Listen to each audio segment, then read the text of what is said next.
Heartbreaker, don't play your games on me. I should have known right from the start you'd only break my heart. Woo! I'm a little bit late today. Hello, ladies and gentlemen, Azuka here. I'm going to bring to you the 12th day of the House Legion League. We've got one more day of scoring phase, and then we should be moving on to the knockout phase, with probably the top 16. I would guess 16. Maybe it's the top 8. No idea. No idea at the current time. I mean, like, the current split doesn't look to be that good. Or maybe it is the top 8. I think they might go for the top 8, have it a bit short. If it's top 16, that means the top 4 in each of the groups would have made it through, cutting most of the competitors in half. Well, cutting half the competitors out, that is. Alrighty, just gonna check what battles do we have today. I did switch over to VNH versus GW because DZ versus QAT not happening. QAT is officially disqualified, apparently. So that's that. Can't really change. Can't really do anything about that. But does look like later on, VMP versus CE not happening today. So we're going to be using the observer mode to watch HNB versus OPC. Hopefully that will be an entertaining battle. And then tomorrow, very contested here. Not very contested, but like, we've only got a very few battles left, as a lot of the teams have been disqualified leading up to the finisher here.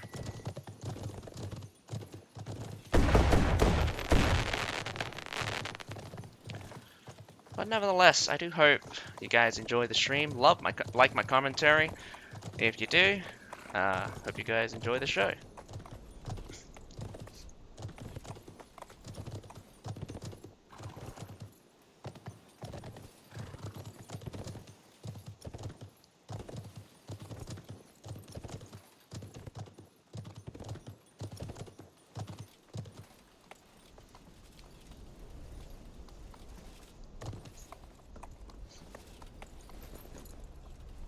I think there's a lot of problems with Conqueror's Blade. I see people complaining.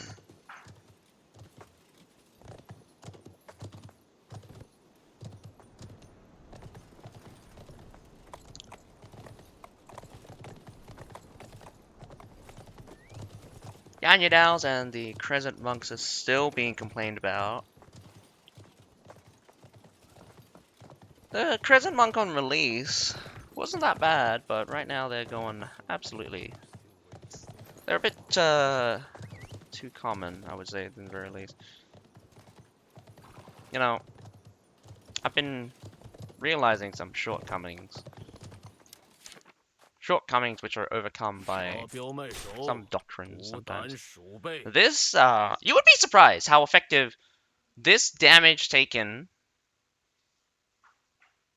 this basically gives them damage resistance while in mounting grid, and it's just like 15%. You think in your head 15% ain't much. That's because we're dealing with numbers that other units have like 30 or 60. Like the Camel's Embrace have 60% damage resistance. That is 3 times as much damage resistance than the Medal's got originally, which was 28%, 33% against cavalry, and 8% against infantry. But this is ridiculous. Like, not only you have to think about what kind of unit type this is, you also have to think about, like, what kind of base stats these guys are looking at. And, hey, I know these guys are cavalry, but cavalry just feel unusually tanky for their stats. Like, maybe they're squishy if they didn't have that damage resistance. Maybe they have other things, but the amount of damage that the Anyadals, or any cavalry, matter of fact, dwarfs their defense survivability by so much that you'd you'd basically question like how are the cavalry balanced? They're not. They're purely not. I hope people tell the developers that they wish cavalry to be changed. I for one wish cavalry to be changed. It's never really um I'm not really one to keep um I'm not really one to think that the current iteration is a good type of iteration. I mean, between infantry and range, all the iterations currently really suffers from really obvious design flaws, which uh, takes away from the uniqueness, or it gives them a really bad playing field. Like, you got a lot of cool things going.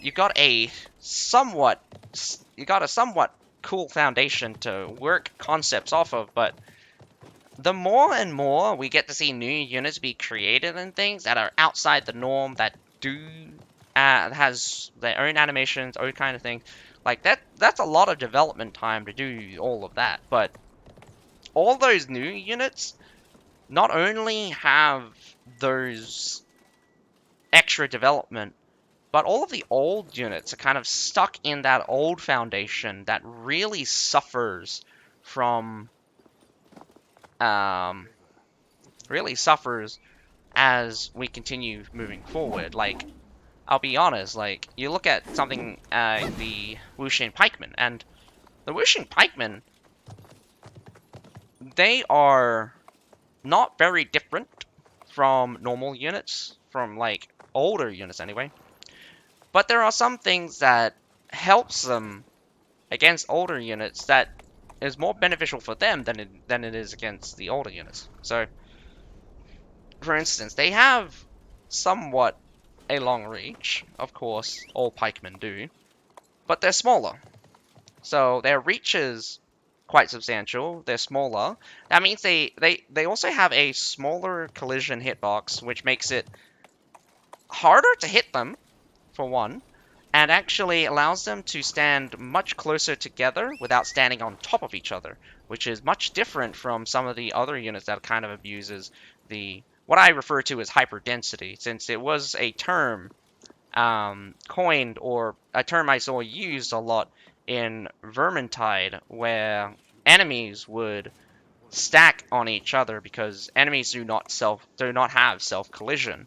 So sometimes you get a horde in a in a single spot, and you just get hit by this super dense horde, and yeah, it's just really difficult to deal with the horde when it's literally like 100, or the practical limit was like 30, I believe.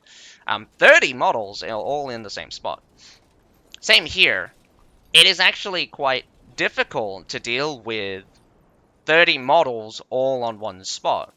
I mean, the counter to this is to add in high hit limit units, but the developers took a very strange turn. They developed units designed to deal AoE damage, meaning that they are designed to deal with multiple models comparatively. But there is a problem that they've now introduced, which is these models deal way more damage than anything existing. Like, simply put, the monk's outputting like about 6,000 damage a tick. I don't even know how fast a tick is. It probably is like quarter of a second, but it's a lot of damage. And 3,000 damage for 6 units for the Anudals. There is not very many units in this game that would have that much output. Like, the amount of damage, just the raw damage, is probably enough to already one-shot most units, in fact. And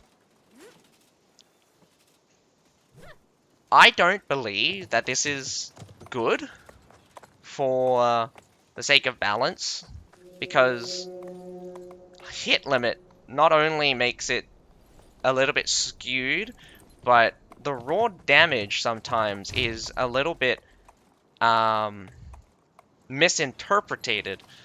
There's a lot of times where people were just like, "Oh, this hit's really weak." They don't realize that like high hit limits, that little weakness, depending on how many people it's hitting, can be crazy strong.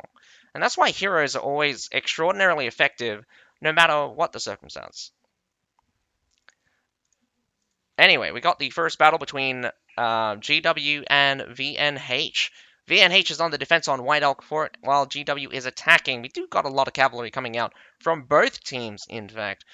Still a lot of Fort Braccio being picked. We do have some nifty shield maidens being deployed. 3 Siphonatis. Can't have enough of them, apparently. No ball throwers. We got an interesting alchemist pick coming out from VNH.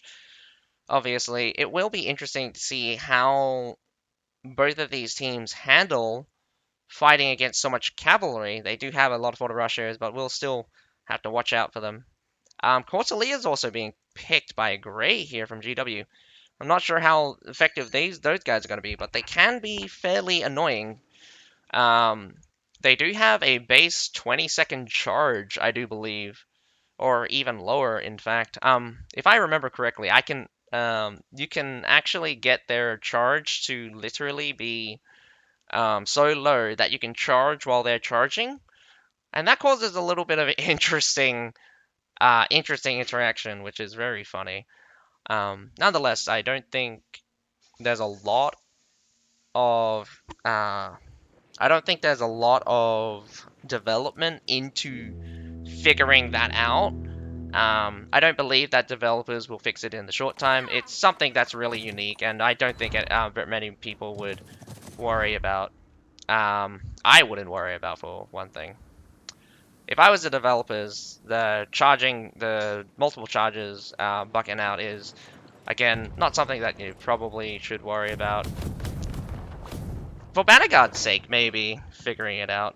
I don't think. I do also think that the Bannerguards are kind of need a better rap.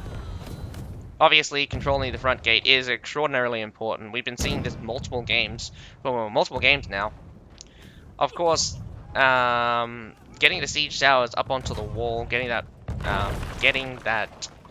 battering ram across, destroying the wall breaks, opens up the map as much as possible for the attackers. Sometimes they don't want to open up certain sections, leaving them prone to counterattacks, but nevertheless, I don't think they have to worry too much.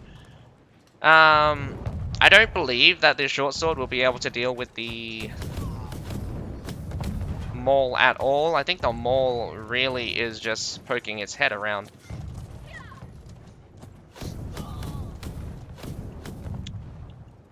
I'm surprised that this Culverin hasn't tried to shoot high, because a lot of times, you see, he shot high enough that he got this center section, but what you want to do is just shoot just high enough so you hit the back two.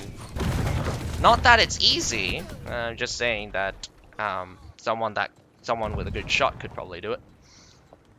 You gotta know the drop. You gotta know the drop rate of projectiles, and that's one of the things that I also think should happen. Is longbow is too easy to use at extreme ranges. Like virtually at 100 meters, the longbow only needs to put the cursor on top of their target, and they will hit at 100 meters. Beyond that, it starts dropping. But it seems a bit ridiculous, because if you've ever shot arrows, even at a mere if you've ever shot arrows, even at a mere 20 meters, you actually have to start aiming slightly upwards. And I do think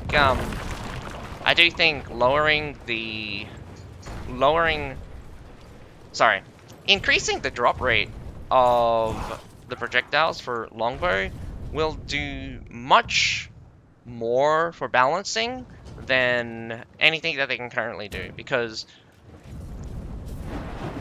they want to make longbow satisfying, but you can't do that without making it completely oppressive to fight against. And when you're getting shot from 100 meters away, literally 100 meters away, with damage of up to 3,000. I mean, I'm pretty sure light armors are getting hit for probably 5,000-6,000 damage, and that's not fun. I'll tell you right now. I mean, I played Chain Dart and Scimitar at the start of this season, and my goodness, we haven't even unlocked the attributes yet, and I got shot by longbows that only had the set bonuses, but that hurt. That hurt.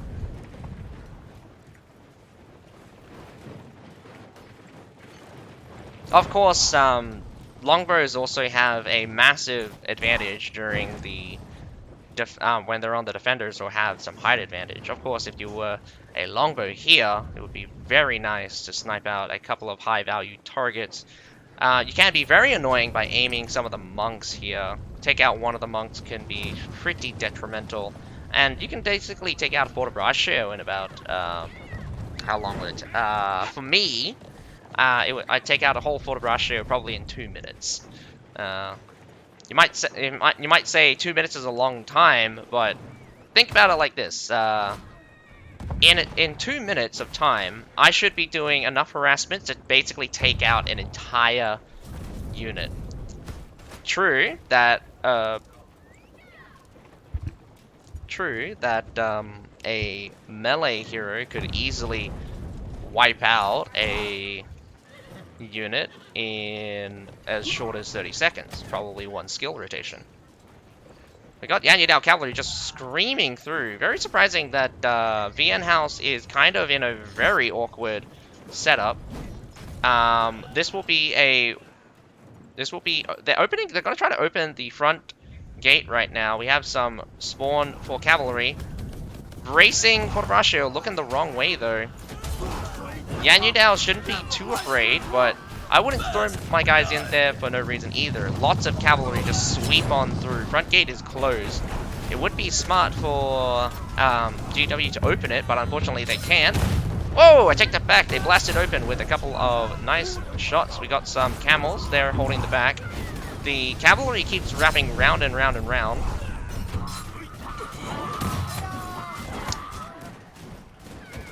Getting that A point here, though. We got a lot of battles happening everywhere. Small skirmishes. VN House is a little bit stretched thin, but it's also GW just kind of rushing forward here. Some reserve forces in locations where it seems a little bit strange. Although VN House is getting pushed back, they could hold the supply point. I don't think GW needs to take this in order to pressure onto the base point. I think trying to attack this supply point is actually silly.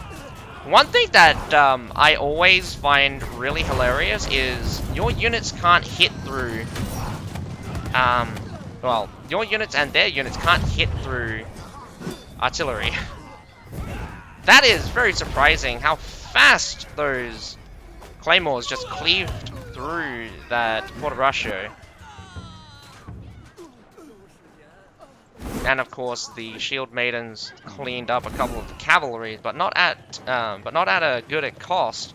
I think those shield maidens killed like 3 of them, lost half their unit, if not half. Probably took at least half unit damage. Already off to a not so good starts for either side. I mean, that was pretty costly coming in for GW, and VN House probably lost a lot more skirmishes than necessary. But a little bit of pickup in the back here. I think it was a bit of a trade, actually. We have the attack for the base mounting up. I am quite interested to see what VN House wants to do, because that was one of the weirdest defenses I've seen. They're primarily on the supply point, rushing towards the A point, getting caught in several sections. GW did not adapt very well and couldn't really isolate certain sections to really get a grips on, kind of sacrificing their own units in order to break through towards that supply point. Probably, well, highly unnecessary, I would say. What could be dangerous here is that mortars, regular mortars, have fire damage. So if the camels take a hit, that's going to be brutal. And obviously, you can see here, a warp rocket also does fire damage. And so that guy, the camels just burn up real fast, really fast. Would be nice to see some high tier fire units that aren't the Siphonatis. Maybe something like a tier 5 fire arrow longo, something like that. That's not the free one, is it? No, it's not. That is one they built themselves. I love the whistling sound these things make. It just brings to the immersion. Although getting hit by explosions is not fun at all.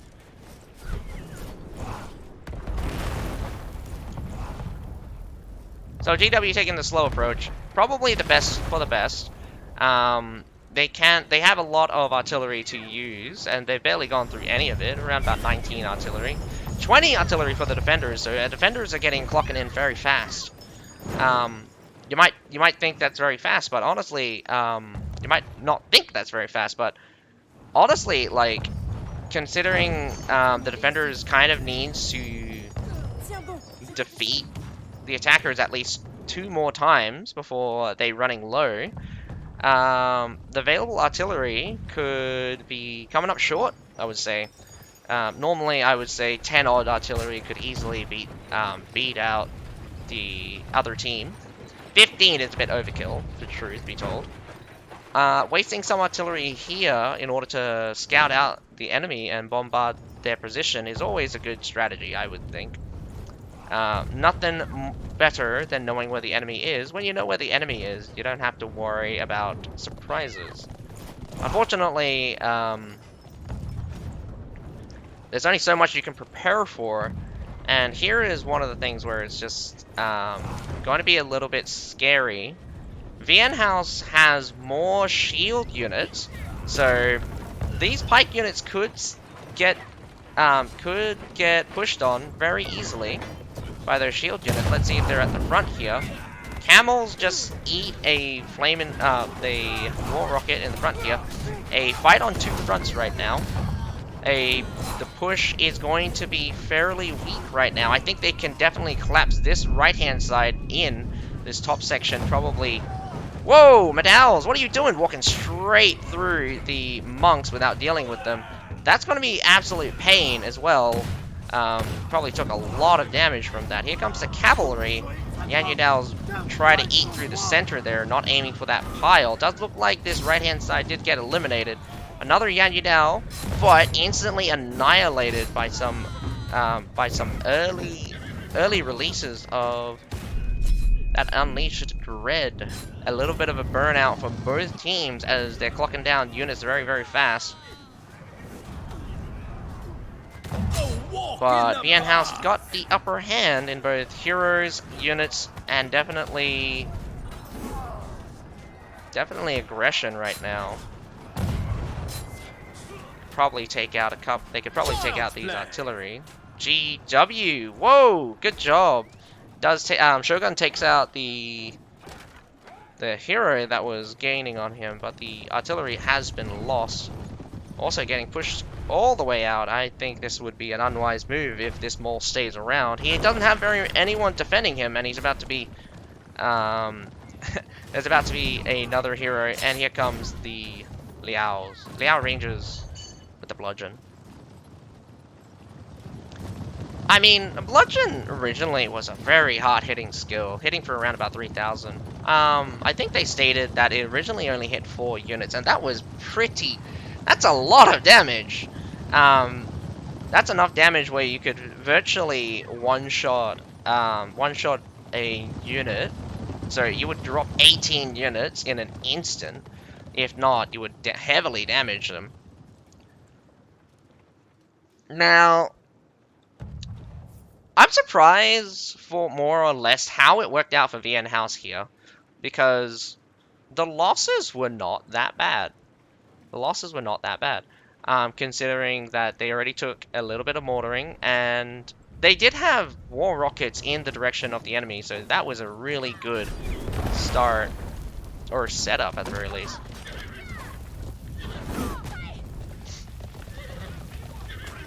Whoa! Cavalry trying to come in through the back here. I am very skeptical on where you want to go. Getting one thing that really needs to be fixed is the almost invisible fire area coming out from a Divine Crow.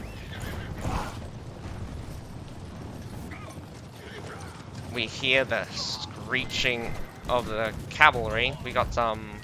Whoa! We have them straight onto the back point right now.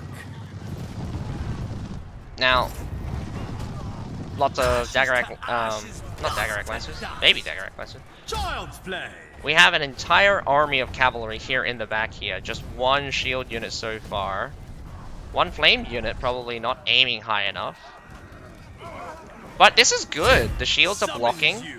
The cavalry actually made it onto the supply point, and they're on it in force. And as you can see, fairly obviously, the pikemen unable to break through that shield easily get burnt out by the flamers here. No rest for the wicked, as these guys do not stop even for a second and push all the way through, chasing some heroes down. They haven't really captured the supply point completely just yet. But where did this cavalry come from? Unfortunately, the tide is turning backwards. Oh, no, Fortebraccios hold the line. Surprising. I think the cavalry traded out most of that. Here comes another set of Yan Yudao. This could be a wipe for Vian House if they lose this Fortebraccio. Yeah, for sure they did. Fortebraccio unbraced as the Yan Yudao's kind of flooding around, in fact. Surprising how this setup worked. GW not looking to isolate their victory there on the supply point, and now struggling. Now struggling here at the end. Here comes the reinforcements, and it's mostly Yan Yudao's at the front here. Some Daggerak Lancers and Liao's in the back. I don't think GW's got very much forces as it is. And Vian House coming out with cavalry gonna make it very difficult to isolate the... Whoa! That's a lot of cavalry dead. Looks like the... Oh, never mind. Fortebraccio just got charged yet again. Imperial Spear Guards are still holding, just barely, but the Fortebraccios are all gone. I don't think... Whoa! We did have some Daggerak Lancers here in the back, but now we have more Daggerak Lancers coming in for Vian House. So it's probably just going to be this back and forth battle for the remainders of the minutes, as it's a 6v5 right now. Daggerak Lancers coming in from behind. The Shield Maidens are going to have to watch themselves as they get ran over fairly easily. Although there's a lot of units that take very minimal damage from cavalry chargers. It's just untenable with the number of cavalry still available. And now we have some heavy shield units. Barely anyone left alive for GW right now. Even if they could make it to the base point, it is now closed off. Last 5 seconds of the match. Well done to GW. But I do think Vian House really put up a good and aggressive fight. Though I can say that GW probably needed to use more of its artillery close range and probably look to aim some of the hero engagements. As you can see, quite even on nearly every front. GW kind of overstretching or being hyper aggressive in a way where they are unable to stabilize any kind of area. Vian House, of course, being super aggressive as well, but also keeping that nice defense at certain locations keeps the fight in good advantageous areas, especially really close to supply point and their respawn. I don't think it's going to be any easier for Vian House to take the win. So I think it might go down to a field battle in this case because both teams do seem to be very similar of skill, but VN House probably got more of that strength to work together. But when it comes down to um, aggressiveness, I think GW's got a bit of the edge. But getting caught out is probably what VN House is going to have to bank on to kind of win the day. Got to catch GW when they're feeling great.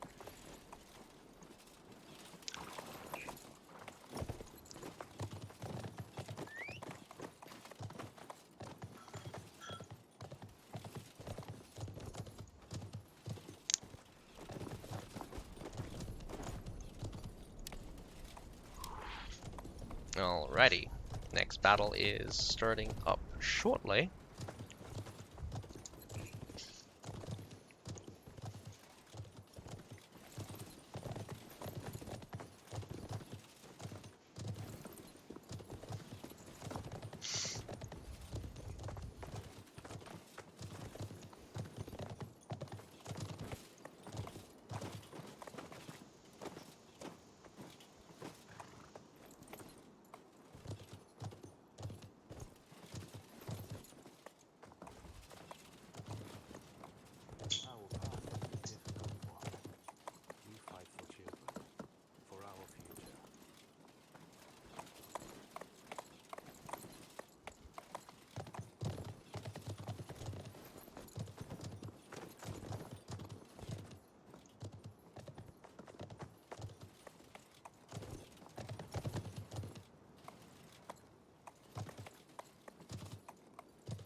I'm surprised. Why haven't all 15 v 15, like 15 players, if not just gone straight back in?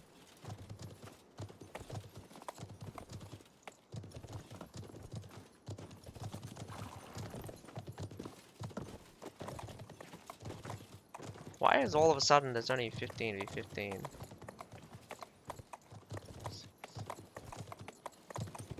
14v14 right now. You'd think that, since we just had the battle, they would be ready almost instantly. But this is a pretty long break. If it does come down to a field battle, we're going to be overtime now. Since sieges normally take around about 20 minutes. I would say at the very least 20 minutes if it's a long one. And especially against two equally skilled teams. And now it's going to be, and field battles can go, most of the time it comes down to a, clock out. So 15 minutes for a field battle is pretty the norm. So if we literally don't start the siege battle right now, we're going to be over time, more than likely. There's 15v15, she's probably waiting for confirmation on ready to go. Probably restarted their computers in order to avoid crashes.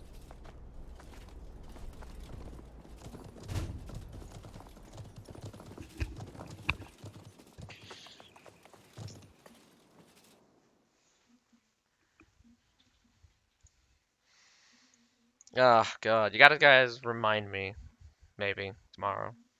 I gotta get a move on the videos. I know I set them for a week later, but it's just like I've totally forgotten to keep up with the video releases, and I haven't been doing a lot of the timestamps, which are apparently very useful. Some guy told me to put timestamps on them. Wonder if he's still watching.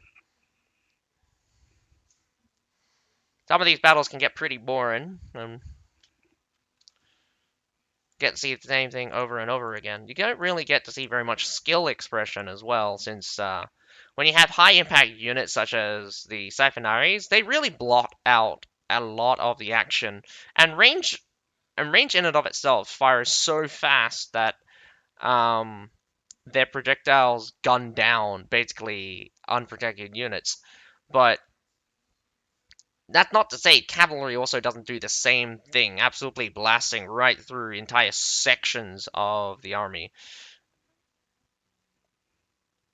I probably didn't account for this before, but it does look like both teams does rely on a lot of heavy armor. GW has a little bit more spears, but I don't think they can use them very well, considering that VN House probably caught more of them than they did of them, if that made sense. Basically, what I was saying is that GW killed less heroes than VN House. VN House killing more heroes means that they have higher kill potential, even if they're on defense. It does mean that they do have a higher kill potential, but I think it's a pretty low kill potential game anyway. So unless the teams are willing to unless the heroes are ready to throw away their lives, I don't think they'll die that easily. Which shouldn't happen. Again, like, heroes should fascinatingly not be easy to kill, but at the same time, units shouldn't be completely defenseless against heroes. A lot of times we have very strong units which are good against other units, but they're pretty pathetic against heroes. Claymores, for instance, is a good unit to make an example of. They're really just not very good against heroes at all. I mean, that could also do with the fact that they got the basic days, but I mean, I'm of the believer that a lot of the polearm units need to have days protection. Otherwise, I would also say that maybe you should make it that when units that block units that have block, when they block an attack, they have a dazed like animation. So if they can't attack if they just continuously get attacked. So you get a little bit of that back and forth. Though I do think that would change a lot of dynamics that would seem very weird. You wouldn't have something like the stalwarts be able to attack back if they kept getting, if their attack kept getting interrupted every time they blocked something.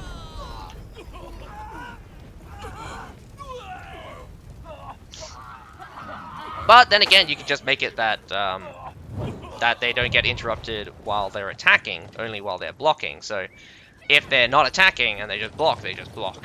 So there's that. And of course, that animation would probably set it so that they would attack. You got a little bit of delay, then it'll be a forced delay, and then they'll be able to attack again. Things like that. Front gate is open, so GW is not one to keep that front gate shut. They did blow it open when they came in, so I don't think VN House is beneath using artillery to blow open the front gate, is what they believe. So they probably just let them have it. Of course, every single team I've seen so far is kind of let the attacker just grab the right-hand side. I'm very much more interested to see people kind of go for different areas. We got a lot of stock standard stuff. I do think the rate of success for a push on the right-hand side going towards the backhand side, either feeding into the supply point or straight down the middle, has been the most successful. What has been unsuccessful is mortaring or artillery on the wall, hitting the defenders. The defenders have naturally been quite resilient towards that, or countered it with their own artillery, so we get a little bit of that. Now, this could be a very scary push from a nice backhand from GW. The only problem here is that can't go through this way, so they have to go through this central way, coming from spawn. But VN House doesn't look like to want to go that way, going up to the center here. Could be a good place, indeed. I mean, I don't think that is a bad place to attack. It's probably one of the weird, stranger places to attack, since no one's really done it. Then again, going all the way to the front here has also been a thing, which I find really stupid. Honestly, I find really stupid. Why would you travel all the way to the right-hand side, across the upper section, and then back down, and then go straight to back to A anyway? You may as well just go straight through the front gate. And if you're attacking this front section here, you should use your siege towers to your advantage. Get some artillery, bombard this section here, and have your guys push up on the right-hand side. Or push simultaneously on the right and the left-hand side, squeezing these guys in the middle, bombing them out and pushing them back, while you're also protecting your backsides from cavalry charges. Though, we're going to probably have a little bit of a skirmish here if they're ballsy, but apparently not. Lots of cavalry in the back means that GW really wants to sweep out the enemy the moment they start attacking, which you want to be proactive. Definitely when you have cavalry, you want to be in a position where you're close enough to the action that if they do anything, you'll be right there in 2 seconds. Whoa! Forte is pulled back. Could have actually got... Whoa! GW loses a hero. Supply point completely open. If they actually box in, if VN House boxes in the defenders here at the A point, they could grab the supply point really easily. Interesting setup. VN House is easily steamrolling the defenders here. Got lots of monks literally just cleaved through that entire force. I'm not even sure. Whoa, we have some Yan Yadao blast right through a couple of the camels. Killed one of them, but a couple of the camels did skewer the cavalry. Ooh, coming in from the side here. Yan Yadao did a nice swipe towards a couple of camels again. Killed off probably 2 camels, and then got out of there. Massive retreat from GW. I thought GW would probably put up a better defense than this, but it doesn't look like that to be true. GW taking a massive L. Going to be pretty difficult to recover from that.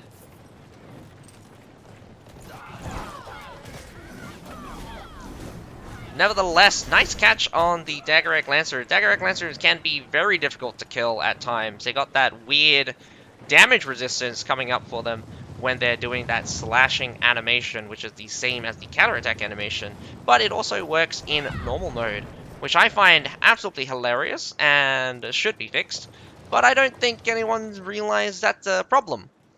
because they're just like, oh, Daggerite Lancers are just OP anyway, and they got nerfed. Yes, they did get nerfed, but they weren't this difficult to deal with before the nerf. And after the nerf, they got really difficult to deal with all of a sudden. So even if they're doing slightly less damage, the Daggerite Lancers are performing very well because they're just so difficult to kill. Of course, running them straight into Pike will still result in the exact same instant death, but what about Halberdiers? Halberdiers don't really do very well against the Daggerite Lancers anymore. Fortrushers still do very well. They'll kill the cavalry before they even make it. On occasions, though, maybe they do make it, and then they'll just cleave right through the thing. But that was the same case as before, so I think the damage resistance on the counterattack mode only really works is if it's a point-blank stop, and they reduce damage as much as possible rather than trying to charge in. Man, that has got to be painful. VN House really wrecking that Imperial Spear Guard. Seven units dead as it gets hit by grape shots and a flaming comet. Wow, very ballsy to think that throwing in Yan Yadao in that situation was a smart idea. But maybe it is a bit now, though. I would think that you would push the Imperial Spear Guards the same time. Right here on the left-hand side is completely open while they're dealing with the right-hand side, although no one's backing them up. A lot of shield just standing in the back here. Some people want to be aggressive. The shield maidens actually break through. That is very impressive, if I do say so. Had to get through an ISG and getting hit by the Fortbraccio, so no small amounts of damage. So GW does push out the attackers, but maybe it was just a token force as it was by the looks of it. The main force of VN House hasn't really engaged, as they're kind of just sitting around, probably staring at invisible horses, or not invisible actually, actually kind of walking around. Maybe wary for GW.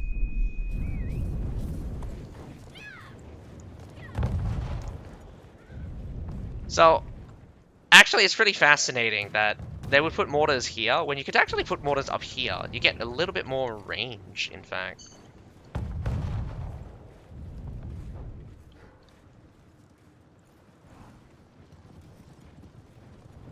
Also impressed by the number of artillery preserved by GW, but also the number of artillery is being used by VN House, when they don't have a clear advantage after that engagement, but we could see more artillery being placed down, but it's very close between defenders and attackers, the number of artillery that is remaining. So VN House got to make sure every artillery counts right now. These war rockets might be overkill for close range, but if they're slow, they can definitely catch a lot. These wood rushers are going to get clocked out. Halberdiers are probably going to present themselves probably unwise, as they'll probably just get beaten. Good old monks do a slam to the front. Another slam. We got a lot of cavalry coming through. Daggerite Lancers immediately die to... Whoa, we got some flamers shooting straight into that. Although, not successful charge by the from the Liaos there. Cavalry is nice and all, but sometimes you also got to be careful that good old pointy sticks can be really annoying. But the Anyudao do make a cut into that formation, so right now if the cavalry followed up the Anyudao after the charge, they could have actually made a big difference. Now, unfortunately, getting trebbed twice, that means that quite a few of those crossbowmen were killed, and shooting mostly into the ISG here, probably not the wisest of things. So most of the crossbowmen, which are probably the bulk of the chevaliers in this case, are dead. Whoa! Yanyudal's chopping away, but fortunately the Fortbraccio did survive and killed a couple, but not really surviving that treb there. We've got some more cavalry here at the front. Does look like VN House is sweeping their way through the backhand side, coming up through this small gate here. bit of a back and forth with the cavalry with some respawns happening. But clocking down for the unit side, I do think both sides are getting near to finish. It will really determine what kind of units are left for both sides. VN House has Yan Yudao's. Yan Yudao's still trying to chug all the way through. Really don't like it when I see Yan Yudao's attack multiple times with that Dread Unleash. It's a very powerful attack, and being able to use it multiple times is pretty scary, if I do say so. But surprisingly, it does look like this Halberdier getting swiped just from the side here, so manages to survive multiple attacks.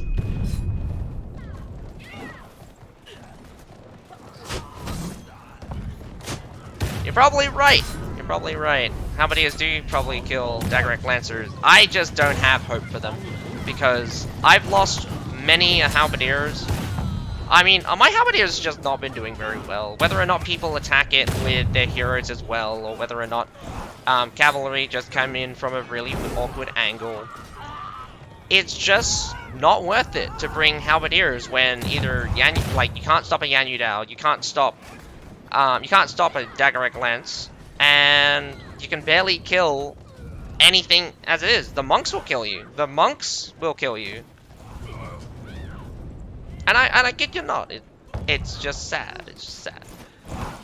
Now, surprisingly, GW actually does end up on top with the units, barely. But lots of Surf units still remaining for VN House. VN House could go for a hero execution. They got 3 minutes left and could definitely clock out some people permanently. GW got to be careful not to get caught out, and definitely should stick together. Never want to be alone. Probably got some camels in the back. Ooh, gotta be very slow. That was very awkward. Brace camels onto the Stampede. I mean, you just leave them on Stampede, they'll kill quite many of Serfs. Maybe if they run into the Pike Militia, it'll be a bit difficult. Surprisingly, it was the monks that were doing most of the work, but the Grave Shot's coming out right now from GW, actually making short work of them. Finally, some Yan Yudaos make it from GW, though VN House actually breaks through. The only problem right now is the camels in the back line really stopping out quite a bit. Oh wait, hang on, was that Yan Yudao's from... No, the Yan Yudao was from VN House, not GW. Now clocking down for 2 minutes left. It does look like it's going to be a hero execution, although the unit advantage was probably a lot more muted than I thought it was. Got this small section of Portabrushers, but it's going to be deleted by the Yan Yudao's short range charge right now. This is very unfortunate. We have an Imperial Spear Guard. Just gets absolutely decimated by the Yan Yudao. I kid you not, I don't believe they're gonna survive. Our team is about to capture the final flag. we stand. VN House clutches the victory at the very end. I do think GW should have had a little bit more units on the field, but maybe it's because the Imperial Spear Guard got clocked out and was getting killed. So that was very unfortunate for GW. Unable to hold doesn't mean we're not going down to a field battle. I was expecting a little bit more from GW, though I do think VN House really showed their strength by fighting together. Their tactics are kind of like a death bowl, but they showed a little bit of initiative with kind of separating their forces, coming in from different angles. Of course, like everyone has basically said, a lot of the arty, especially if you got the gold and the purple ones. Yeah, I totally agree with you that having the arty available really undermines a lot of the main hero skills and the main unit skills. Your unit usage and your hero usage needs to be priority when you want to show off your game. Arty, not so much. I think the cost for Arty is too low for the most part. It's really got no level of high level. It doesn't really have that kind of expression that that expression that the base mechanics have. The artillery is just kind of like a cop out for when situations are just too difficult. And I don't mind arty as a solution to kind of static gameplay because I can totally believe that that they had in the time lots of heavy infantry just sitting there waiting for each other to attack, and you just end up staring at each other for the most part. So I do think arty kind of comes in as a nice tool to speed up some things or force an engagement, but at the same time, when we get to the purple, we get to the legendary stuff, it becomes ridiculous watching entire sections or entire units falling or dying to just getting shot. I say the same thing for ranged units. I don't really like watching the Siphonatis kind of just burn out whole units really quickly. I think it's really bad as a viewing experience, but I also think that as a unit, it has one of the highest impacts gameplay among the ranged units. That probably coming down to also the Falconetti gunners, which I personally also believe that they are specialty units and they should be more difficult to use for the impact that they have, but they should also be safer to use. I think the Flamers in particular are too squishy, and the Falconetti gunners right now probably don't actually have enough damage. Surprising, right? Damage is what I think the Falconetti gunners lack. A lot of the ranged units right now is doing way more damage than the Falconetti gunners, and that doesn't even come into the fact that Falconetti gunners have really, really bad accuracy, unless you're going top line. Top line's got a really nice accuracy, but honestly, I don't think the grand scheme of things really lend credence to having these units exist. Be that as it may, there's only so much. There's only so much that can be said without people actually telling the developers. So I know I hate it. I know I'm probably a hypocrite in this case, but the vocal minority can be wrong, and that's true. Sometimes people or players don't know what they want. But I think it should be a trend that we tell the developers what we want.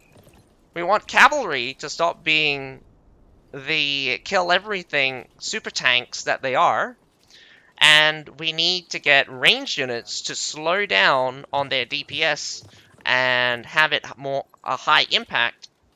But I mean, that's my opinion. I also want infantry to actually feel like they're infantry, where they fight and they fight and they fight. I don't want to sit there, take a hit, and then all of a sudden my whole unit's dead. Or I run them straight into another unit and they kill it. I may as well just bring cavalry, but I can't bring cavalry to the wall, so I bring the next best thing that is basically cavalry. It's also not even fair in terms of arty available, because attackers have 3, counting trebs, and defenders 1. Actually, changes have happened for this House Legion League. Attackers have 3, plus treb. They have 4 technical extra tools to fight the defenders 2. So the defenders got 2 arties they can deploy. But what's also very interesting is defenders with 2 arties can suppress the attackers in such a way that they can't get their arty. To be effective, and this is what I kind of get, is the defender's advantage is real, where the defenders can set up in such a way that the attackers will more than likely end up in a bad position. At the same time, the attackers can't always predict where the defenders are going to be, because one of the best things about being a defender is that you don't need to fight for spaces you don't need to control. You can give up. You can give up space in order to waste the enemy's time and resources. And that is totally classic for maps that are really large, especially for Harbor City. Harbor City was a very interesting map because a lot of times, depending on how the defenders set up, the attackers would have a difficult time to break through the defenders, but sometimes they would rely on their artillery to bomb out the defenders. And the defenders only had to retreat or survive the artillery. And artillery takes a lot of time. Like a lot of time. Not only deploying it, getting in the angles, and also firing. Because you'll at least waste 1 or 2 shots to get some good angles onto your enemy before you actually start dealing any damage. And in that time, they could retreat. You've now not only wasted a couple of seconds placing down the arty, you've wasted a couple of seconds shooting it, and now the arty is useless because they're already too far away. This becomes less of a problem with more powerful arty, in particular, because epic mortars, especially if they have a wall that they're situated on, can shoot basically halfway across the map. And I'm gonna be real for you. Giving up half of the map is not exactly a realistic option for the defenders. So you're gonna have to survive some artillery fire for the most parts. Anyway, I'll catch you guys in about 3 minutes. We're gonna be watching the HNB OPC through the observer system. Hopefully I can get the start and it's all working properly, but it does mean that I'm going to be, not only am I have a 3-minute I have a 3-minute delay on my stream, there's also going to be another 3 minutes delay from watching this. So hopefully you guys can bear with me. I don't sign up for every single battle.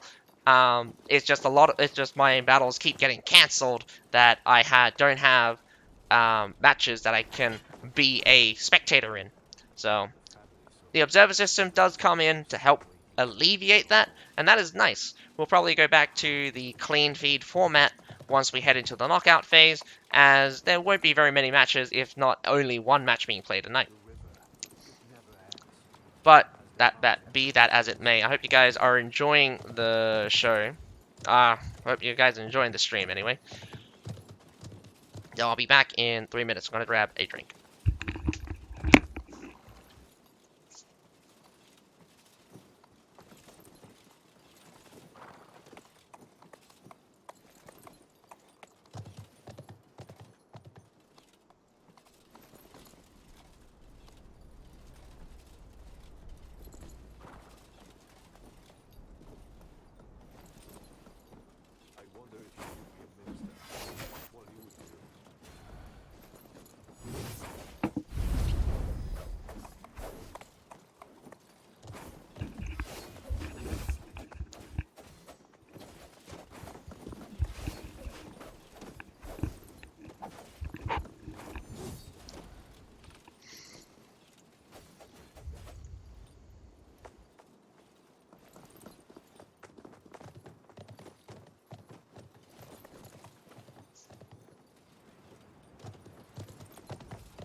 Heartbreaker, don't play your games on me. I should've known right from the start you'd only break my heart.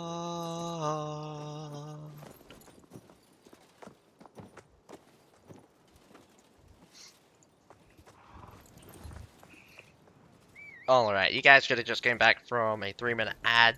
I play an ad in between the matches here, just to make sure that people come in without a pre-roll.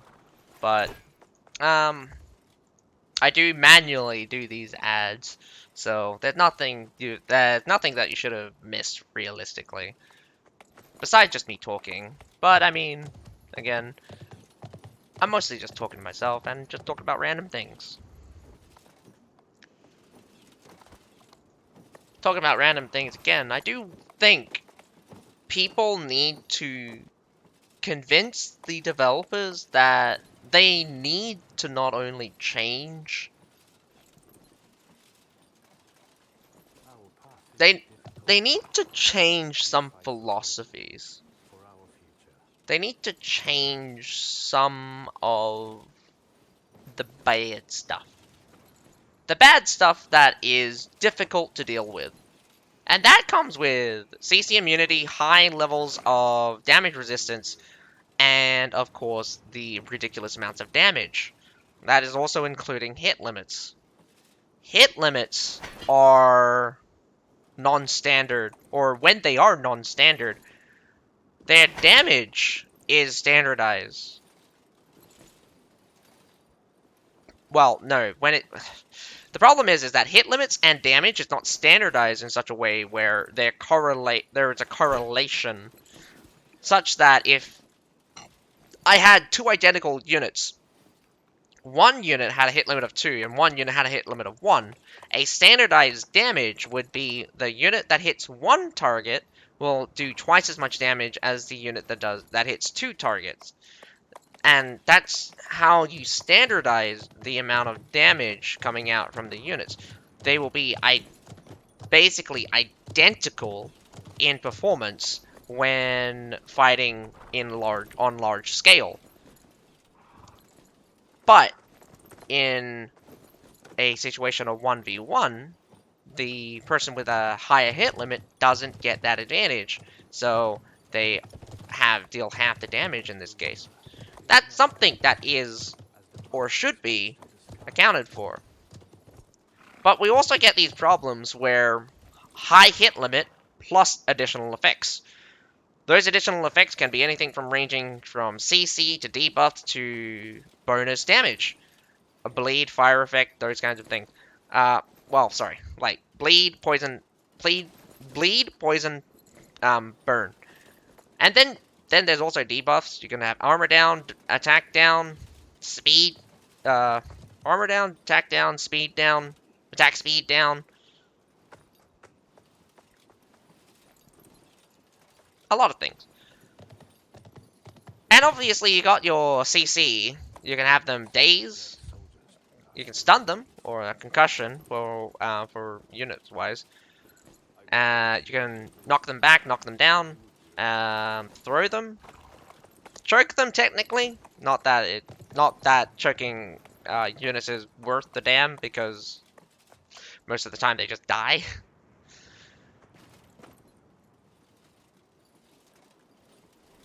I would like it for everyone to tell the developers what they want to change about cavalry.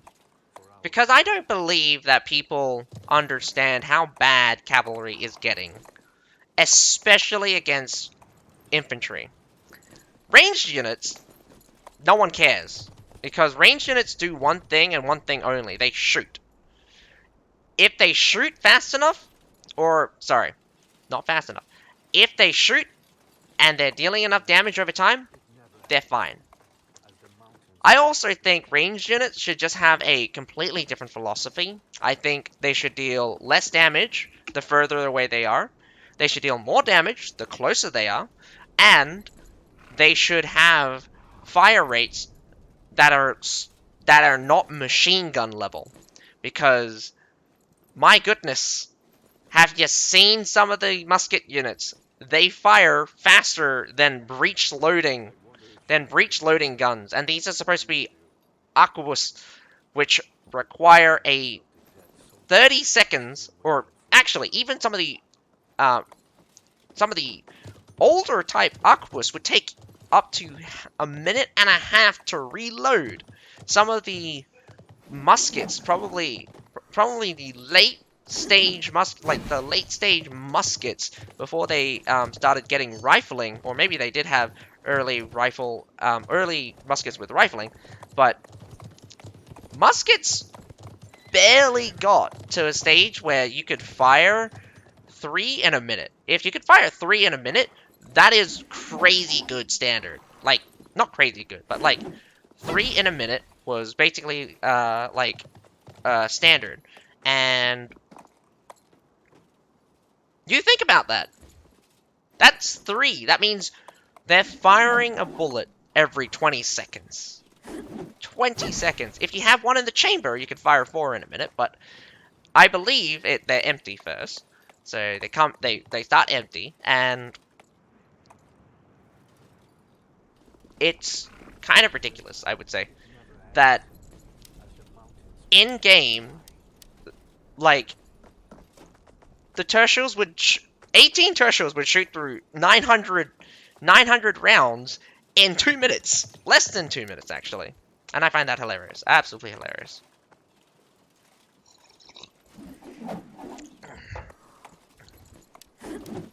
But that's a rant on range units. I mean, I get it that people like their ranged units, especially when they're dealing when you watch people die, but you also have to remember that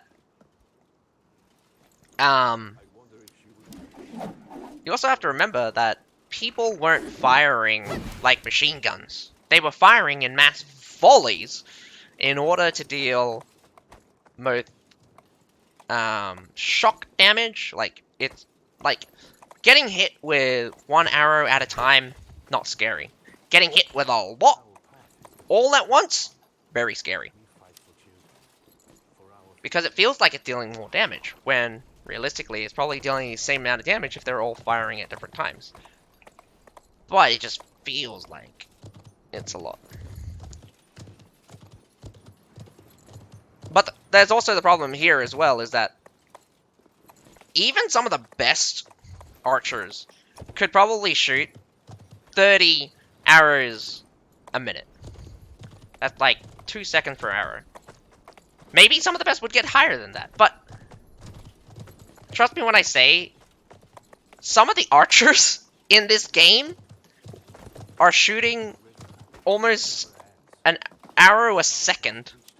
And that's like the whole unit. The whole unit shooting an arrow a second. That's ridiculous. Not only is it that level of high unfeasibility just absurd, in order to accommodate for such high fire rate, archers feel really lackluster. And I'll probably have to restart. Oh, Christ. So when I get stuck like this, I'll have to restart immediately. Hopefully, it doesn't take me too long. Good thing, since it's stuck in an awkward way, it'll shut down faster. I also think one of the bigger problems is that archers suffer way more than any ranged unit in this game. They're squishy as hell, but there's a caveat to them as well. They have barely any drop-off damage, so meaning that they basically deal 100% damage from 100 meters away, as they deal 100% damage when they're 1 meter away. So there's no difference for damage drop-off, which I think shouldn't be true. I think we need to have archers deal more damage closer up, so that people are more aggressive with them. But I also think archers need a higher level of survivability, so that we can get archers closer to the front line. I also think that should be the same for muskets. That should be the same for crossbows. You need better damage drop-off to get ranged units closer to the front. And I think that's a good idea. Because firing from long range, if it tells you that you're dealing less damage, you're dealing less damage. So they want, when people start moving in, ranged units want to start moving in as well. But I also totally understand that sometimes you just want units to just be really good at range. Longbows, for the longest time, were trash because their DPS was just really low. But people who could make use of their range, very effective. But the problem is that an archer in, well, the longbows back in the day, you would need to spend an additional 50% of the time firing at people or dealing damage than other contemporary archers. So let's put it like this. For an entire minute, both the Imperial and the longbow archers are shooting. The longbow would need to shoot an additional 30 seconds in order to deal as much damage as the Imperial archer did in that 1 minute. Now, of course, we get the stock standard start. Does look like OPC is breaching open the walls plus the front gate. Does look like a 15v15, so we got that all done and ready.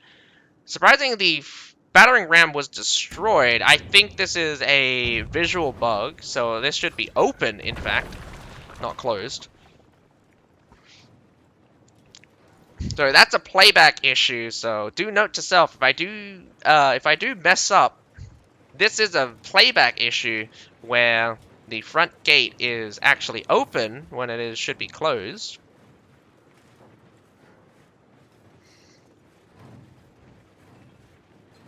Obviously, we also have another playback issue where we don't get to see them building the arty. But then again, if they do finish building it, we'll get to see very shortly what it is. It is an epic mortar, which is terribly close to this wall. You'd have to drag that up pretty high in order to make sure you hit the wall. Probably not the smartest idea. I do think putting mortars in the back onto this section would be a smarter idea. Oh! So they closed the gate and they opened it again, so looks to me like they're timing it.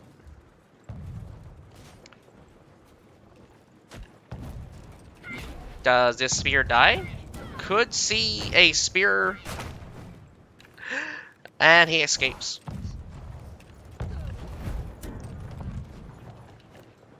Nothing more insulting than watching a hero run away as a heal after doing just that much work.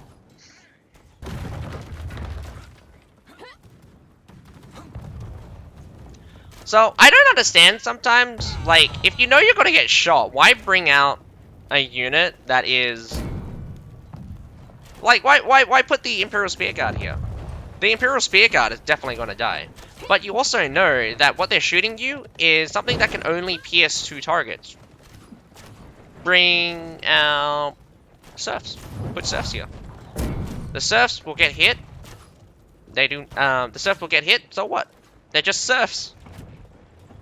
I mean, like, cannon fodder is cannon fodder. And holy Jesus!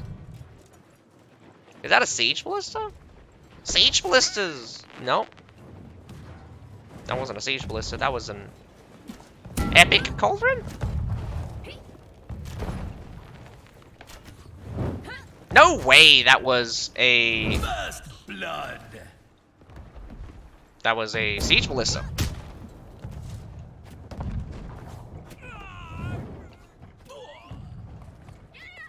No one, I mean, like, maybe it was a lightning bolt? I don't know. I forget what the hit limit is, but shouldn't that only have a hit limit of 5? Did they increase it to 7? Maybe they increased it to 7. Man, when you hear those Siege Ballistas go past you, that is terrifying.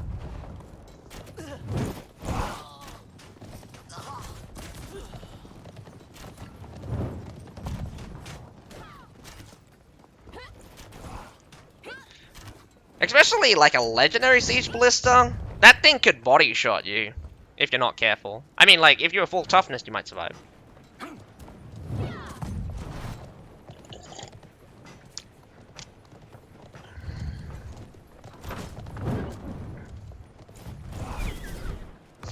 Well, the front gate's open, so that's good. That's good for OPC, that is. What's not good for OPC, again, like, you take over the right-hand side, and then you go through the front again. The only reason you go through the front is that you attack from one side, and then you attack from the other side at the same time. But right now, you're going to have a face-off here, which I think maybe HNV is not prepared for, because they're about to lose half of Russia here. Or maybe they're going to get some monks.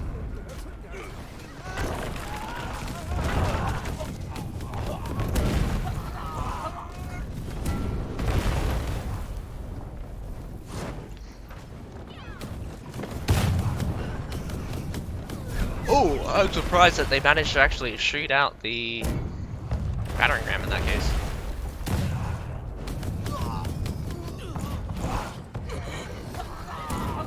Yeah, you have to be careful about explosive ones. I've destroyed my own cannon by putting them, by shooting the thing in front of them.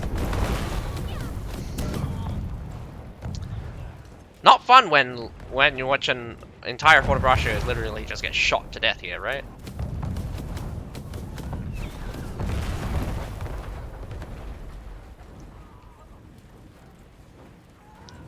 Yeah, I'll never stop giving the developers shit for putting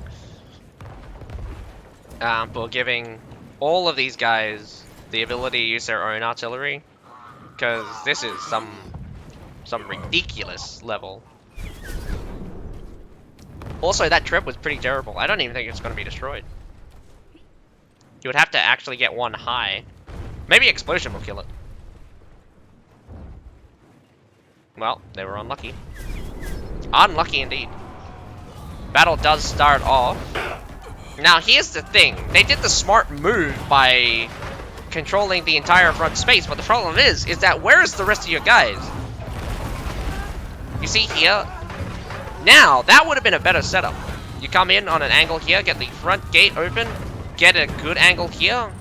But right now, you've already lost the front. You lost the front, and now you're fighting on two different sections. The monks are actually just beating straight through your shields. I don't even know why you brought shields against a monk. Watch these monks literally just destroy.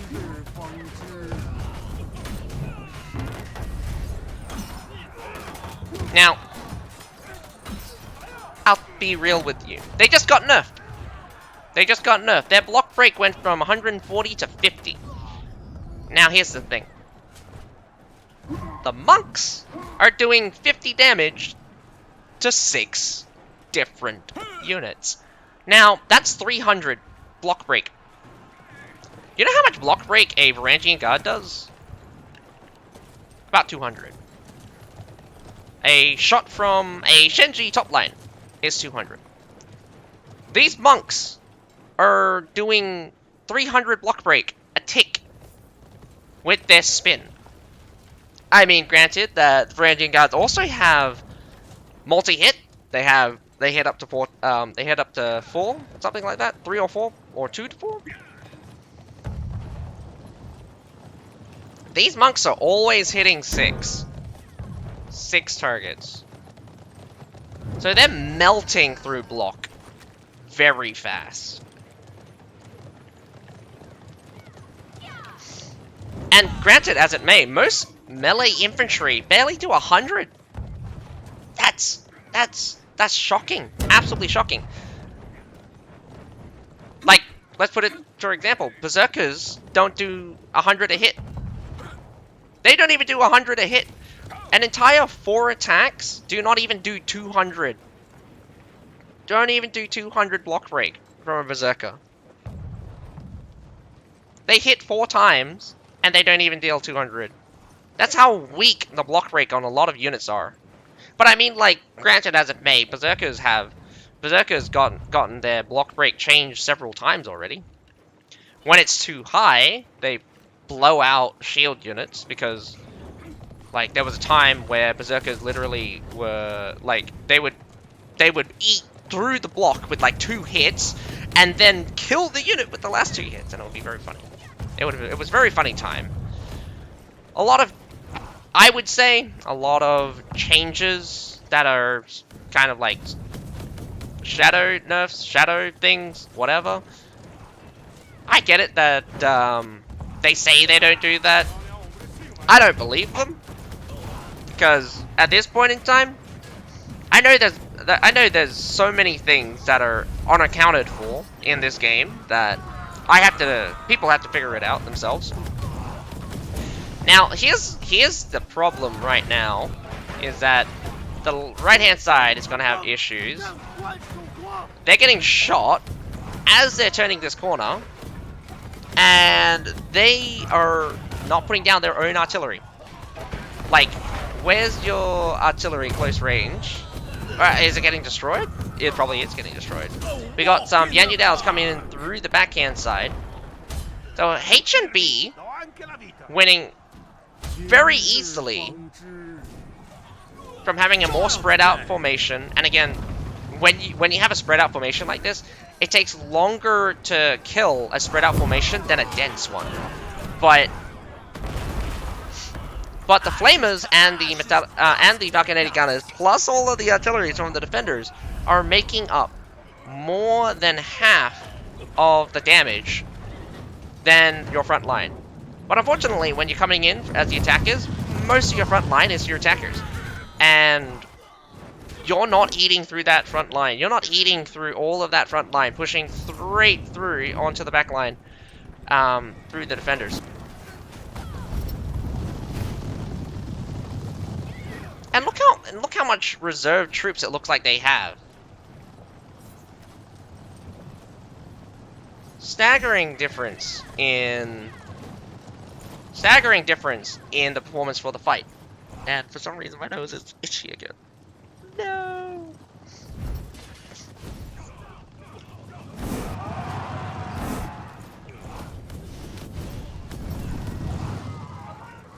A walk in the park. I would put it down to the usage of artillery and the usage of the Falconettis and Siphonaris. I mean, there's also the matchup difference between the monks and the shields. Like, I'm pretty sure the monks won it for them in the first battle.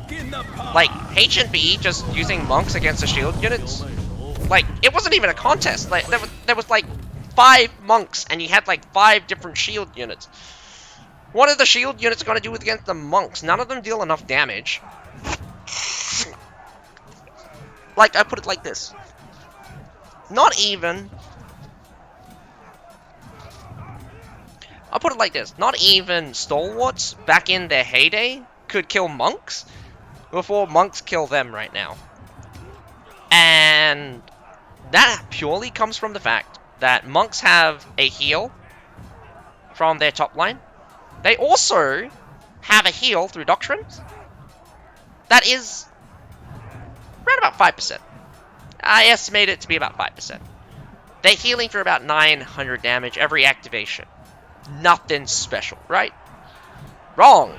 Because they have this weird-ass bug where it just goes, I must restart my attack 9 times, because if their primary target dies, they restart their attack sometimes.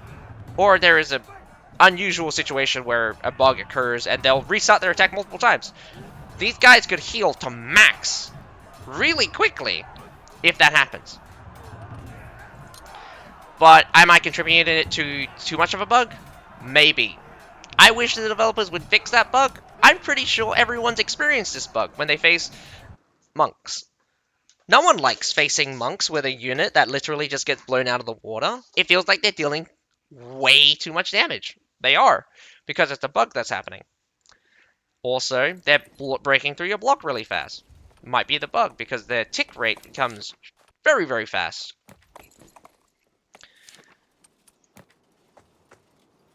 I'm gonna take it like this.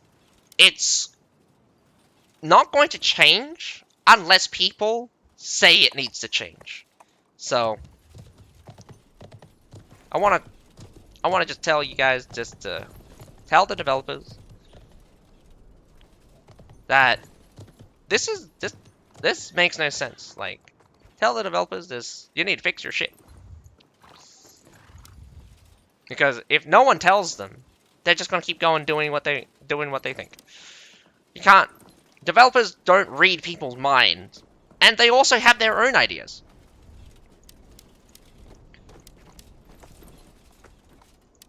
But I also have to give credit to OPC to even trying shield units. The only problem is that they clearly didn't understand that they were just going to get wiped out by the monks. Their second attack was a little bit more successful, except for the fact that they got stalled on the right-hand side again. They can't win every section, so if they can't win on the small scale, why fight on the small scale? Fight on the big scale. Brute force through what you can't fight alone. And maybe it is just true that OPC is just the weaker team in this case. I have seen more OPC matches than I have HNB. But I also would just like to say that that H&B got some really fascinating formations that wouldn't work against some other teams, but working against OPC. I definitely think, looking back at it now, that both sides were using a lot of artillery. Like, the defenders almost ran out of artillery. I think they had 1 left by the end of that. And OPC actually had only 16 left. That means they used 29, the same as the defenders. So I was very surprised. Very surprised, actually.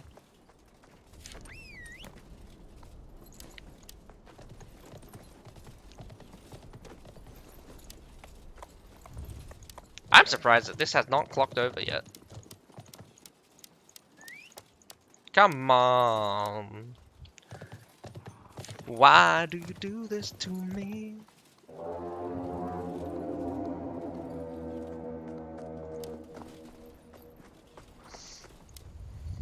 Maybe I haven't waited 3 minutes. There we go.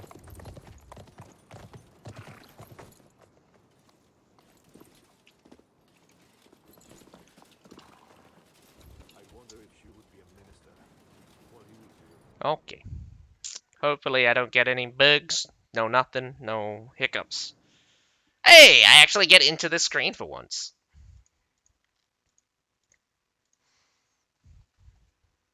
Alrighty. So we actually get to see that H&V also has a shit ton of longbows. There's 3 of them. I mean, like, that's 1/5 of the team, but there's 3 of them. And they're on attack. So, I mean, like, they'll get the wall pretty easily, so I don't believe that H&B probably got a plan with the longbows. They could easily snipe out the Siphonatis, the ball boys. Lots of ball boys, actually, in fact, coming out from OPC. The halberdiers are probably good. And this is this thing that I would definitely tell the defenders sometimes is work backwards. Work backwards. Make the enemy waste time on pathetic units. And this is one of the fascinating things I don't see very many people doing is scouting with surf units. Surf units can be very important at the end, but especially the attackers, run around with surf units and you will see the defenders waste so much resources to kill it. Whether or not it's artillery, whether or not it's themselves. Sometimes you can have these scouting surf units and catch heroes out because they want to kill it. Sometimes heroes will go for the surf units and you can just simply catch them with your own heroes or with units nearby. And I think it's an underutilized strategy for defenders and attackers, in fact. I think attackers could probably benefit from having a couple of surf units bait out their defenders more than having them bait out having the defenders bait attackers out. One of the problems with having surf units as the defenders is that you're more likely to run into a heavy attack with surf units and you're going to be caught underprepared, and that's no good at all. So of course we still get the front gate kind of getting protected, although shooting straight into the battering ram instead.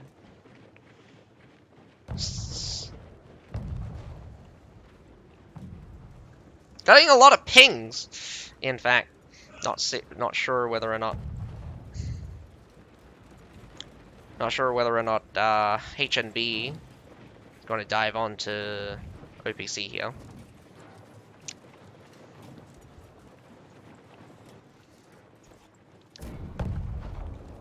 Battering ram getting destroyed is kind of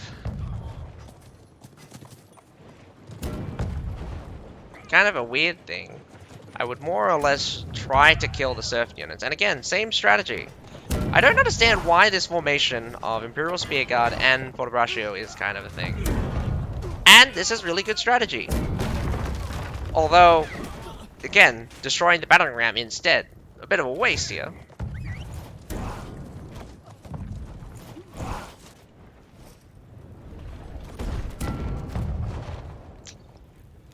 Now, they'll probably use the artillery that they've already built to destroy front gate. At least I would. No point trying to push a battering ram when what you can destroy easily with a artillery. Especially since it would be pretty worthless once you start your attack. Born to fight. I like the Murmillones, except for the fact that they're terrible shield units. They're terrible shield units. They're probably one of the best chargers in the game, but they're a terrible shield unit. Not to mention, they basically a worse shield maiden when it comes to formations. And I mean that wholeheartedly. Shield maidens are much better in formation than they are than Murmillones. But then again, that might be because they're tier 5. That doesn't get past the point is that Murmillones is just an inferior shield maiden. But again, there's other aspects that makes them better. Of course, the charge makes them just way stronger. Also, the natural heal. There's that as well. Maybe some of the damage reductions. I don't know. The damage reduction is always just very weird to me. Because the damage reduction comes from their bottom line. And also, they have a special passive, which gives them the heal and the damage reduction. So, I don't even know how strong it is. Blood.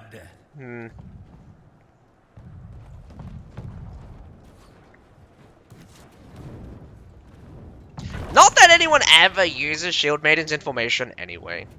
Everyone just runs around in Cover Commander with Shield Maidens. And it's garbage. I mean, I hate it, just watching people just run around with Shield Maidens in Cover Commander. They don't use any of the formations. They don't use any of the other unique facts. I like how absolute mayhem it is for all of these mortars just to be firing like this.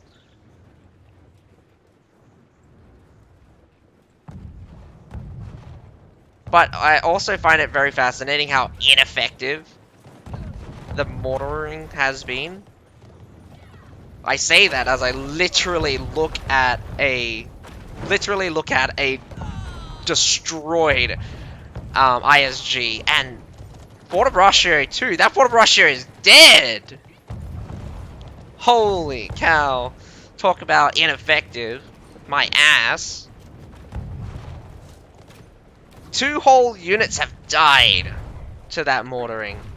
I would not be surprised if I have not seen all of the shots, but damn, that is painful. They have a lot of units though. A lot of more tier 5 units coming out from H and B, so they're gonna make up that difference, mostly from tier 4. Be very unwise. As strong as you think these halberdiers are, the monks will just clobber them. Smart thing to do is retreat. Whoa! This might be good. The monks don't have all of them to bear. Oh, doing a little bit of shaky shake. Does see a treb come through. Bad start for the monks. Bad start for the monks right now. Halberdiers do have a better time than Fortebrasher at the very least. But as you can see, it is that situation right there. That was a bad idea. Now, the ISG can survive for a long time, but against that many monks, you got no hope in killing any of them. Ooh, very interesting to see some... Wow. Iron Reapers! I'm very unfortunate I'm gonna see... Oh no! Charge got cancelled. I really wanted to see a slap come through. One thing that I've never really seen before is the shots coming out from those Metallators. Those were very far shots. Or the way they shot over the wall was very fascinating. Alright, starting off strong for the start. Here comes a nice flamer coming out from the defenders right now. Boom! What was that? Directly on top of the flamers. Explosion! Killing out all of the halberdiers. Oh! Although that was a pretty nasty hit, spread out formation does mean that it's more difficult to kill the Fortebrasher. This A point is looking pretty nice. The front here is almost completely open, so you just need to close in. But as the defenders, I would definitely not want to close in. Just realizing that the Anudals is absolutely murdering the backline. Swing again. One of the most annoying things as about the Anudal as well, that mounting dread causes a daze stun lock. So units can be stun locked by the tick damage from the Anudals. And the swing in units is going to be untenable for the defenders right now. They've lost a lot of units. They had a 300 unit advantage and they just basically lost it. I am kind of surprised at how effective H&B is against OPC. They're getting a lot of good exchanges on the small scale, and then really, really good exchanges on the big scale. I thought the Flamers was going to kill out quite a bit of H&B, but it didn't. In fact, a nice hit from probably a mortar straight onto those Flamers. Something hit those Flamers, and they exploded. You don't have to remember that. Like, the funniest thing is that Zythelian Militia and Zyphonates both have a special trait, which is a negative, by the way. If they get killed by fire damage, they explode. And they explode for true damage, and it deals friendly fire. I've had there's been times where I've watched ball throwers explode, and they would kill like an entire shield unit you're protecting them. Same thing for Zyphonates. Sometimes they would explode as well. Although it's much harder to get Zyphonates to explode since they have slightly better fire protection. They can't be killed by an attack that has fire. They have to actually be killed by burning damage, which is actually very difficult to pull off, especially for units that have very high damage anyway. You just need a unit that has really high fire damage. Or burn damage, that is. So, other Zyphonates could be very good. But it's around about 800 damage. Nothing to scoff at. Not small, but it hits everyone around. Gotta catch a hero here. Not easy. Could catch some monks instead. Short swords are a great hero class when it comes to distraction. For the short time, they're not exactly easy to kill. In the long run, short swords will lose out eventually, but in small skirmishes or rapid deployments, Short swords can be great distractions and awesome for and can be awesome for skirmishes, because if you take a hard fight, it's very difficult for the enemy to kill you, and it's actually very costly for the enemy to try to kill you. So there's that. So it's about a bit of back and forth here. So Divine Crow killed that entire unit. Ouch! Now, this is a little bit awkward. They're having their flanks be opened here on the main section. OPC takes advantage of that, sweeps out this left-hand flank here very slowly now with infantry pushing up through this front section, but we also have this left-hand section moving in onto the camels on the back here. We just got cavalry just roaring through, overwhelmed the defenses right now. Water Russia is barely holding this right-hand side. Right-hand side was barely touched by the cavalry coming through, but infantry cleans that up and some extra cavalry comes through. Now we have cavalry coming in through OPC. It's going to be a bit of a back and forth as cavalry come in for both teams. We have the Fort of Russia moving up, which is a really good securing, but unfortunately we have ISGs here pushing on to the Fort of Russia. Maybe it would be unwise to push into this Fort of Russia. Yes, indeed, they do lose out here, and they're about to lose the other Fort of Russia. We've got some more reinforcements coming shortly. Does look like there were some camels in the back. Now, Marialones are gets interrupted. No, friendly fire as well. A walk in the park. Monastic Knights, not one to see.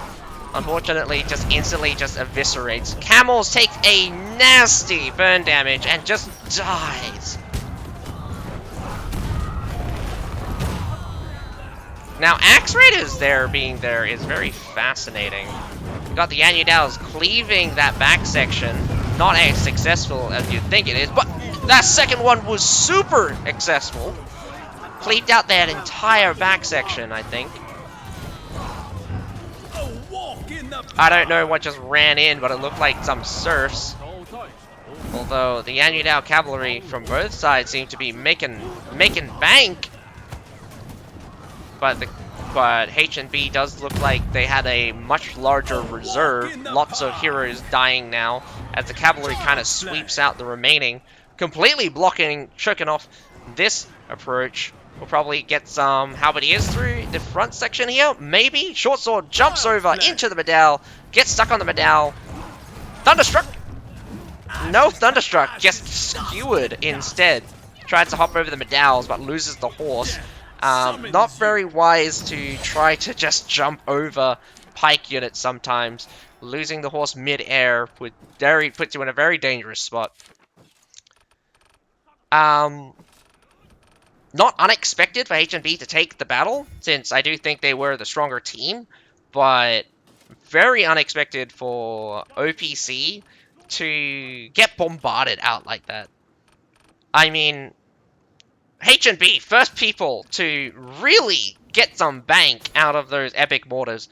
I kind of always said this, but I also sometimes love watching it happen, so I'm contradictory. Getting hit with a mortar doesn't kill your unit, but all of your units are basically taking damage. An epic mortar, getting hit by 2 epic mortars would basically kill your whole unit. And that's what we saw. ISG headshotted by an epic mortar. Half dead. Second hit annihilates them. Fort of Russia annihilated. And it's fun to watch things die. Gonna be real with you. But when you watch it happen over and over and over again, it becomes boring. I think we need a little bit of that grind. We need a little bit of that feeling of surviving. I want to see more units that are not defensive type units surviving. I want to see cavalry survive. I want to see units survive cavalry. And that's one of the things that I think the game could really benefit from, is slowing down the pace of the game. Heroes, right now, there are some occasions where certain scenarios will be extraordinarily dangerous for them, especially if you're going up against range. A bunch of tertials will just nuke you into oblivion, and I don't think it's very healthy for the game to have such a high time to kill, or sorry, a very short time to kill. That's that is better instead of it'll be less confusing this way. That be as it may, people think that having a faster game is more fun. It can be. It can be. I think the game should feel smooth to play, but I also think that you should give the players time to recognize, to feel the impact, to see the impact. Too many times, I have literally lost my entire unit, and I didn't even get to blink. I didn't even get to blink. Alrighty, though. That is all the battle for today. We got to see 2 battles, VNH versus GW, with... Oh, man. I've forgotten which one's which. Did GW win? No, VNH won 2-0 on the White Elk Fort, following by H and B versus OPC, with H and B taking the battle 2-0. Tomorrow, we'll be getting up to finish the last of the battles. We'll be getting to watch KF versus H and B, so we get to see H and B again. Followed by WLBG versus BODS. I think BODS will just wipe the floor with WLBG, but they have had hard fights. I am not believing that BODS is as strong as people make them out to be, or at least what I thought them to be. There's also the additional battle of OMG versus VNH, but I won't be watching that battle. That is in the second round, of course. Just double checking, there's nothing. Indeed, there is nothing. So, I'm going to be closing it up for now. I hope you guys enjoyed the stream, but until tomorrow, I'm going to catch you, I'll catch you guys another day. So, my name's Satsukai. Have a nice day. What do I usually end up with? Other than that, I hope you guys enjoyed the stream. Wait. I hope you guys enjoyed the stream, but other than that, my name's Satsukai. Have a nice day. Bye for now! There we go. I almost forgot my own outro.